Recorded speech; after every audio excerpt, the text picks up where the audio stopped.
பணத்தை ஈர்க்கும் ரகசியம் 2.0 ஏற்கனவே நிறைய டிப்ஸ் சொல்லியிருக்கேன். இப்போ சொல்லக்கூடியது மிகப்பெரிய ஒரு விஷயம். எளிமையாக செய்து நிறைய பணத்தை ஈர்க்கக்கூடிய ஒரு ரகசியத்தை சொல்லித்தரேன். இதை ஃபாலோ பண்ணிக்கோங்க. ஓகேங்களா? சராம் வணக்கம். இன்றைய தினம் சிறப்பான தினமாக அமைய என் வாழ்த்துக்கள்.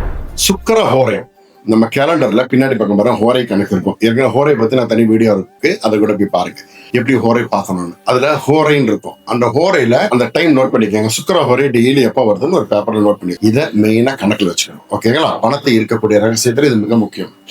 இந்த சுக்கிரனுடைய அதிதேவதை பார்த்தீங்கன்னா மகாலட்சுமி.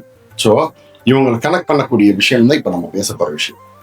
இந்த சுக்கிர ஹோரை வெள்ளிக்கிழமை அன்னைக்கு நீங்க ஒரு கடைக்கு போயிட்டு கல்லு உப்பு, ஓகேங்களா, கல்லுப்பு, சால்ட்டு கிடையாது, கல்லுப்பு, அப்புறம் மொச்சை, ஓகேங்களா, இந்த ரெண்டுமே கொஞ்சம் வாங்கிட்டு இது ஒரு பேக்கெட், இது ஒரு 1/4 கிலோ 1/2 கிலோ வாங்கிட்டு வீட்டுக்கு கொண்டு வந்துருங்க.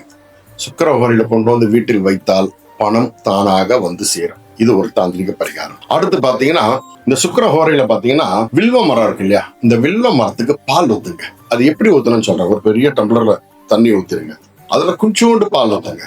ஊத்துட்டு அதை கொண்டு போய் வில்வ மரத்துல ஊத்துங்க. அது கண்டிப்பா உங்களுக்கு பணத்தை ஈர்த்து கொடுக்கக்கூடிய சக்தியை கொண்டு வந்து சேர்க்கும். அதே போல இந்த சாம்பிராணி இருக்குல்ல, இந்த சாம்பிராணியோட துளசி பவுடர் நாட்டு மருந்து கடையில கிடைக்கும். அந்த துளசி பவுடர் கூட சேர்ந்து கலந்துருங்க. கலந்துட்டு சுக்கிர ஹோரையில வீட்டுல போடுங்க.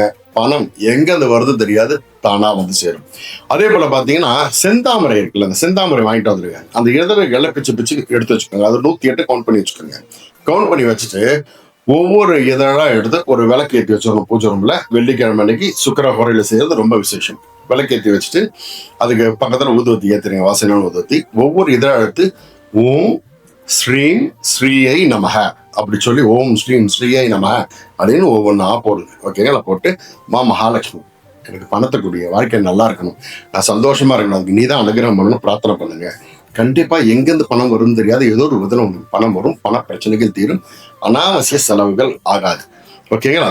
அதே போல பாத்தீங்கன்னா வெள்ளிக்கிழமை அன்னைக்கு பொதுவாக வெள்ளிக்கிழமை மொச்சை குழம்பு செஞ்சிருங்க. வீட்டுல மொச்சை குழம்பு செஞ்சு அதை சாமிக்கு காமிச்சிட்டு சாப்பிடுங்க.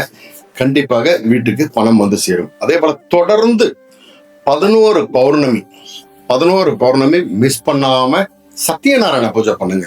கண்டிப்பா தடை வருங்க, கண்டிப்பா தடைகள் வரும். அதை மீறி சத்யநாராயண பூஜை தொடர்ந்து 11 பௌர்ணமி செய்யுங்க. அது உங்களுக்கு மிகப்பெரிய ஒரு பலன் கொடுக்கும். அதாவது தொழில முடக்கங்கள் இருக்கு, கடன் பிரச்சனை இருக்கு, இது எப்படி செய்யறது தெரியல அப்படின்றவங்களுக்கு உண்டான வழி கிளியர் ஆகும். நல்ல ஒரு வருமானம் வர ஆரம்பிக்கும். ஓகேங்களா? அதே போல ரொம்ப முக்கியமான விஷயம் சொல்றோம். 12 மாதங்கள் ஒரு திங்கக்கிழமை கணக்கு வச்சுக்கோங்க. அதாவது என்னன்னா, ஒரு மாசத்துல முதல் திங்கக்கிழமை வைக்கிறீங்கன்னா 11 முதல் திங்கக்கிழமை திருப்பதி மலையில இருக்கணும், அவரை தரிசனம் பண்ணணும்.